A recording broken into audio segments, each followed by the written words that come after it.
Ibn Battuta, born in 1304 in Tangier, Morocco, is one of history's greatest travelers.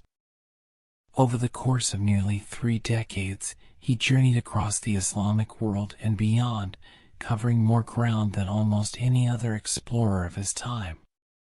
From the bustling markets of Cairo to the frozen steppes of Central Asia, Ibn Battuta's travels took him to over 40 modern countries, spanning Africa, the Middle East, Central Asia, India, China, and even the Maldives.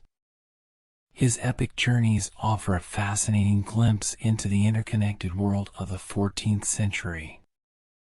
As a young man, Ibn Battuta set out in 1325 to perform the Hajj, the pilgrimage to Mecca that is a sacred duty for Muslims.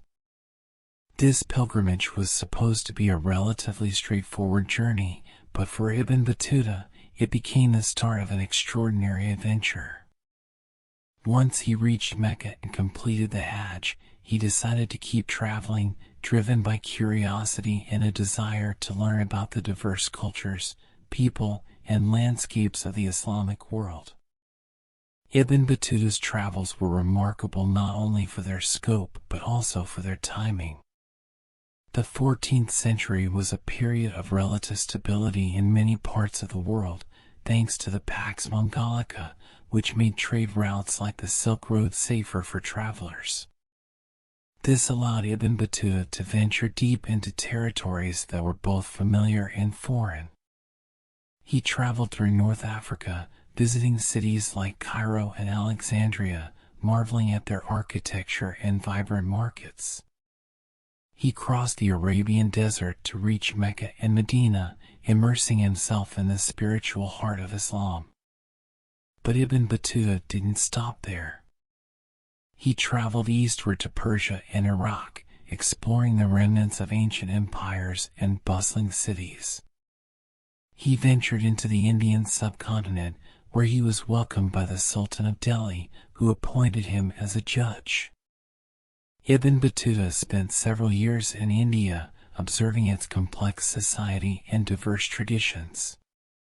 From there, he continued to the Maldives, where he served as a legal advisor, and then to China, where he marveled at the grandeur of cities like Guangzhou and the advanced technologies of the Yuan dynasty.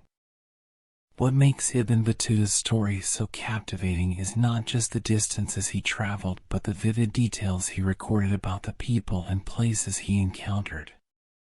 He described the majestic mosques of Damascus, the vibrant bazaars of Samarkand, and the thriving ports of East Africa.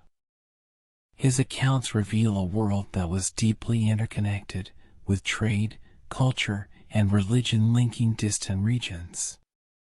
He also documented the hospitality and challenges he faced, from shipwrecks to bandits, providing a human perspective on his extraordinary adventures. After nearly 30 years of exploration, Ibn Battuta returned to Morocco in 1354.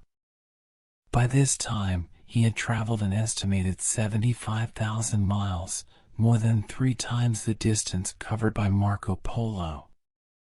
At the request of the Sultan of Morocco, Ibn Battuta dictated his experiences to a scholar, who compiled them into a book called Rihla, The Journey. This work became one of the most important travel accounts of the medieval world, offering invaluable insights into the cultures, politics, and economies of the 14th century. Despite his incredible achievements, Ibn Battuta's legacy remained relatively obscure in the West for centuries, overshadowed by European explorers like Marco Polo. However, in the Islamic world, he has long been celebrated as a symbol of curiosity, resilience, and the desire to connect with others. His journeys remind us of the rich cultural exchanges that took place long before the age of European exploration. Ibn Battuta's story is one of endless curiosity and an unquenchable thirst for knowledge. He didn't just travel, he connected worlds, documenting the diversity and unity of human civilization. His legacy lives on as an inspiration for anyone who seeks to explore, learn, and understand the world beyond their own borders.